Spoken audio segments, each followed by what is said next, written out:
स्वर सुधा मंच पर प्रस्तुत है प्रसिद्ध लेखिका ममता कालिया की कहानी लैला मजनू। पहले ऐसा नहीं था। छोटा सा घर था और थोड़े से रहने वाले, बस दो। कमरा एक। कमरे के सामने बड़ा सा आंगन, जिसका एक कोना रसोई, दूसरा बाथरूम, तीसरा क्यारी और चौथा कूड़ेदान था। उस घर में शोभा को सब कुछ पता था, दिल से लेकर दवात तक की जगह है। कमरे में कुल एक पलंग था और दो कुर्सियां। पलंग सिंगल, डबल बेड को पंकज एक बेहुदा जरूरत मानता था। उसका ख्याल था कि डबल बेड पर सिंगल सोने की बजाय सिंगल बेड पर डबल सोना ज्यादा उपयुक्त है। उस घर में थोड़ा सा काम था, अनिवार्य नहीं, ऐच्छिक। खाना बनाना 15 मिनट की व्यस्तता थी, वह पिकनिक के स्तर पर निपटाई जाती। कुल एक प्लेट सब्जी बनती और 4 फुलके। दो शोभा खाती, दो पंकज। कभी भूख ज्यादा लगती या लाड ज्यादा आता तो वे दोनों एक दूसरे पर लगभग गिरते पड़ते, हंसते खिलखिलाते अपनी ओपन एयर रसोई में पहुंचते कॉफी बनाने। रात के वक्त वे घर में करीब करीब अपने पैदाइशी परिधान में घूमते। अगर कोई उस वक्त उन्हें आंगन में यूं घूमते फिरते या कॉफी बनाते देखता तो सचमुच यही सोचता कि उसने प्रेत देखे हैं। सिर्फ दो का वह संसार कितना संपूर्ण था, संवेग आवेग से आप्लावित। शोभा को लगता वह एक ऐसा वाद्य यंत्र है जिसका संगीत केवल पंकज उभार सकता है। इसी तर्ज में वह उसे पंकज हुसैन कहा करती। पंकज भी महसूस करता कि प्यार का ताल्लुक जिस्म से ज्यादा जज्बात से होता है। लेकिन चंद रोज बाद कई अजनबी किस्म के लोग घर में घुस आए थे। दूध वाला, धोबी, सब्जी वाला पिछले दरवाजे से, अखबार वाला, डाकिया और चंदा मांगने वाला अगले दरवाजे से। पर इनसे भी ज्यादा त्रासद था बिना खत, बिना खबर, अक्सर मेहमानों का वक्त बेवक्त चले आना। जाने कैसे इस शहर को आने वाली सभी गाड़ियां या तो आधी रात पहुंचती थी या तड़के, जब तारे डूबे ही होते। अक्सर आधी रात रिक्शे रुकते, उनमें से गोल बिस्तर बंद टीन का ट्रंक और प्लास्टिक की टोकरी लिए उतरती हरे राम करती हुई वृद्धाएं, जो अपना परलोक सुधारने की खातिर उनका यह लोग कई दिनों के लिए चौपट कर देती। माघ के महीने में वे किसी तरह अपना जर्जर शरीर गाड़ी में डाल केवल मनोबल के सहारे संगम स्नान की आस लिए पधारती। स्टेशन से घर तक की यात्रा में वे बिल्कुल टूट जाती और घर कुछ इस अंदाज में पहुंचती जैसे वही परम धाम हो। ऐसे ही एक वृद्ध दंपति की आधी रात में आने पर वह आंखें मलती हुई उठ बैठी थी।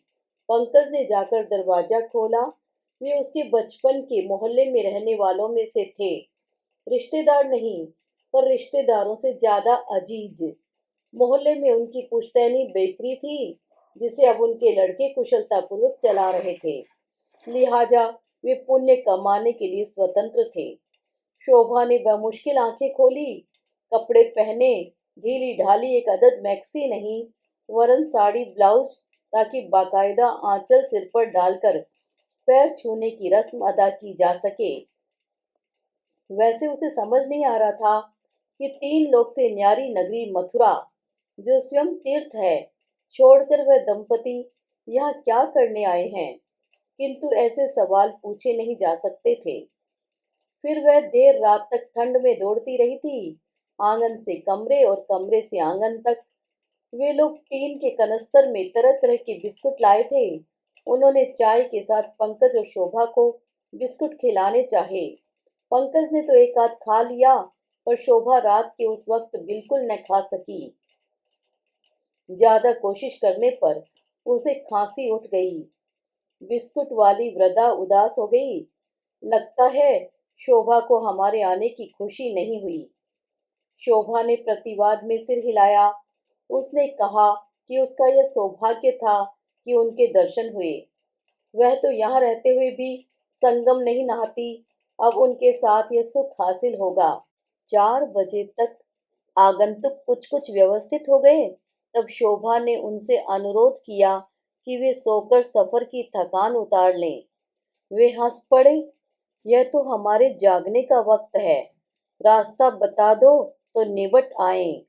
पंकज बिस्तर में सो गया था, मुंह ढांपकर, लेकिन शोभा नहीं सो सकी थी। मेहमानों के सामने इस प्रकार सोया भी नहीं जा सकता था। शोभा का मन हुआ आंगन में ओस में जा लेटे। सुख व सम्मोहन के समय खंड इसी तरह टूटते फूटते रहे। बार बार अतिथियों के आने पर सुविधाएं असुविधाएं बन जाती। कभी 2 से भी अधिक अतिथि आ जाते, कमरे में बिल्कुल जगह न रहती। तब पलंग उठाकर आंगन में डाल दिया जाता और दरी पर बड़ा सा बिस्तर लगा दिया जाता, जिस पर सब ऐसे फंस फंस कर लेट जाते जैसे एक डब्बे में कोई जूते या एक प्लेट में कई डोसे। अतिथियों से घबराकर उन्होंने मकान बदला था, लेकिन अतिथियों ने पीछा नहीं छोड़ा। फर्क केवल इतना था कि वे अब बाहर से न आकर अंदर से आ गए थे। समस्त विरोध और निरोध के बावजूद भी 1 2 3 उनके आते ही सारा वातावरण बदल गया। घर घर न रहा, अजायब घर बन गया। देखा जाए तो घर में एक भी चीज दुरुस्त हालत में नहीं थी। पंखा स्विच दबाने से नहीं चलता, न रेगुलेटर घुमाने से। उसे बाकायदा छड़ी से हाँकना पड़ता, तब वह स्पीड पकड़ता। बच्चों की छेड़छाड़ से घड़ी भी घड़ी घड़ी बंद हो जाती। कुछ इस अंदाज में कि वक्त जानने के लिए घड़ी के बताए समय और असली समय में जबरदस्त जोड़ घटाव करना पड़ता। तंग आकर शोभा ने घड़ी बच्चों के खिलौनों में पटक दी। ट्रांजिस्टर के पुर्जे अलग कर वे पहले ही आपस में बांट चुके थे। काले जूते, सफेद मोजे बच्चों की स्कूल यूनिफॉर्म का हिस्सा थे, लेकिन जब वे स्कूल से लौटते उनके जूते सफेद और मोजे काले होते। वे साक्षात धमकी की तरह पूरे घर में धम धम घूमते। पंकज अब रात बिरात उसके पीछे पीछे नहीं घूमता। उसके काम निपटने का वह 10 बजे तक इंतजार करता, 11 बजे तक करता, फिर खींचकर सो जाता। एलर्जी, गैस, कमर दर्द जैसी छिटपुट जिद्दी बीमारियों के साथ उलझती शोभा किसी तरह रात बिताती। ताज्जुब था कि ये बीमारियां रात में आती, दबे पांव, और दिन में उसे छोड़ जाती। वह यंत्र की तरह फिर अपने कर्मों में लग जाती। अपने प्रथम कोटि के दिमाग को तृतीय कोटि के कर्मों में लगा वह अपनी समस्त प्रतिभा मटर पनीर में झोंक कर सहन शक्ति का सलाद और रचनात्मकता का रायता परोस स्वयं को धन्य मानती। काम के कुचक्र में से फुर्सत के क्षणांश में वह पंकज से प्रेम पूर्वक व्यवहार करने का प्रयत्न करती। पंकज यदि अच्छे मूड में होता तो उसे बताता कि चित्रकला में समकालीन रंग चेतना कहाँ जा रही है, देश के बौद्धिक चिंतन की सही दिशा क्या हो सकती है, कि अपनी तमाम सहेलियों में शोभा अभी भी सबसे युवा व आकर्षक लगती है। ऐसे क्षणों में शोभा तो होती और संतुष्ट, लेकिन तभी कोई अनिवार्यता पैदा हो जाती। धोबी के आकस्मिक आगमन से लेकर फोन की घंटी तक कुछ भी। वह उठकर चली। पंकज को उसका यूं बातचीत के बीचों बीच उठ जाना बहुत अकेला, अधूरा और असंतुष्ट छोड़ जाता। कुछ देर बाद वह फिर उसी अंतरंगता का सूत्र पकड़ने की कोशिश करता तो पाता शोभा को बच्चों को होमवर्क कराना है, खाना बनाना है, कपड़े इस्त्री करने हैं, चौका समेटना है। उसकी ओर देख शोभा व्यस्त भाव से कह देती, क्या करूं, बातचीत का वक्त ही नहीं है अब।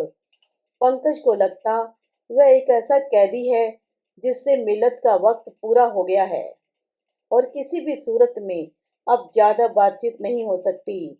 झुंझलाहट के उस क्षण में न वह उसका मजनू रहता, न वह उसकी लैला। एक दूसरे के प्रति शिकायत से भरे वे संवाद की सरहद से परे अपने अपने सूनेपन के साइबान में सीमित रह जाते। ऐसे मौकों पर पंकज को लगता, इससे तो अच्छा है शाम को कोई आए ताकि मीठी लगे चाय। उन्हीं दिनों पंकज ने देर से घर आना शुरू किया। एक दो दिन शोभा को बड़ी सहूलियत महसूस हुई। काम समय से निपट गया, बच्चों का होमवर्क भी। लेकिन जल्दी शोभा को अजीब लगने लगा। क्यों? शामें बच्चों के साथ बिताने के लिए होती हैं या प्रेशर कुकर के साथ? उसने पंकज से पूछा। पंकज ने एक कटखना जवाब दिया, तुम्हें न मेरा आना अच्छा लगता है न जाना। अब मुझे क्या करना चाहिए? जब तुम नहीं होते तो मुझे क्या करना चाहिए? शोभा ने पूछा।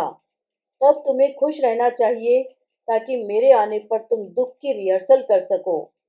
हमने साथ साथ हमेशा सुख की रिहर्सलें की हैं, दुख की नहीं। अब तुम उस लायक भी नहीं रही हो। शोभा तिलमिला गई। आजकल जब भी वे अकेले होते, किचकिचाहट भरी बहस में पड़ जाते। शोभा जो कुछ भी कहती, पंकज उसका एक पैंतरे बाद जवाब देता, दो धारे ब्लेड सा तीखा और तेज। संवाद की सभी संभावनाओं का फाटक बंद करता हुआ उसका जवाब परस्पर संप्रेक्षण कर तेजाब की एक बूंद सा फैल जाता। उसका जवाब शोभा की समस्त संवेदनशीलता का उपहास करता। पंकज का जवाब सीधे सीधे विष था, नीला पीला और हरा। मेरी समझ से मुझे एक अच्छी पत्नी की तरह अब दिवंगत हो जाना चाहिए, शोभा ने कहा। पर पंकज ने कोई प्रतिक्रिया नहीं दिखलाई। वह वॉक आउट कर गया। शोभा का दिल जल गया। घर में आग लगी हो तो इंसान दमकल बुला ले, पर दिल की आग बुझा दे, ऐसी दमकल कहाँ बनी है। उसे लगा उसका दिमाग चूने का कढ़ा है, उसमें जो भी डालो खोलने लगता है। जलाने, खलबलाने और काटने की ये क्षमताएं जो पंकज में इस कदर विकसित हैं, पहले तो नहीं थी या शायद थी, शोभा को दिखलाई नहीं दी थी। जैसे सिगरेट पीने वालों को सिगरेट की डिबिया पर लिखी वैधानिक चेतावनी नजर नहीं आती, उसी तरह। भारी मन से शोभा बिस्तर पर पड़ गई। उसने कल्पना की कि उसके बिना यह घर कैसा लगेगा। उसे अचरज हुआ कि उसके बगैर घर की एक बड़ी सुंदर शांत तस्वीर जेहन में बन रही थी। समस्त दिनचर्या सुव्यवस्थित ढंग से निपटाई जा रही थी। वह कर्कश आवाज उसमें से गायब थी जो वर्तमान में चीखती रहती है, बेबी दूध जल्दी पियो, पंकज रेडियो धीमा करो, अरे मालती तुम अभी तक चिट्ठी डालकर नहीं आई, सईदा यह कपड़े लाने का वक्त है। शोभा को लगा पंकज एक अच्छा पति तो कभी नहीं रहा, पर एक आदर्श विधुर के गुण उसमें कूट कूट कर भरे हैं। 2 दिन भी शेव न करे तो लगता है मानो अभी अपनी बीवी का दाह कर्म करके लौटा है। कुर्ते के बटन हमेशा टूटे ही रहते हैं। चंद उदास गजलें बार बार सुनना उसका सबसे प्रिय शगल है। उसकी आंख जब खुली, यकायक समझ में न आया कि यह सुबह या शाम, और जो उसके सामने पेश है वह चाय का प्याला यकायक कहाँ से आ गया। धीरे धीरे चेतना में भूगोल और इतिहास का क्रम बैठा तो पाया। यह उसका अपना घर है और सामने जो खड़ा है उसका अपना, निरा अपना मजनू है जो सारे दांत दिखाकर हंसता हुआ उसे चाय पकड़ा रहा है। चाय की तलब हो रही थी, तुम्हारे लिए भी बना ली। दूध बहुत ढूंढा, कहीं नजर नहीं आया। तुम फिक्र न करो, मैंने दूध की जगह थोड़ी मोहब्बत मिला दी है, देखो पीकर। लैला चाय पी रही थी।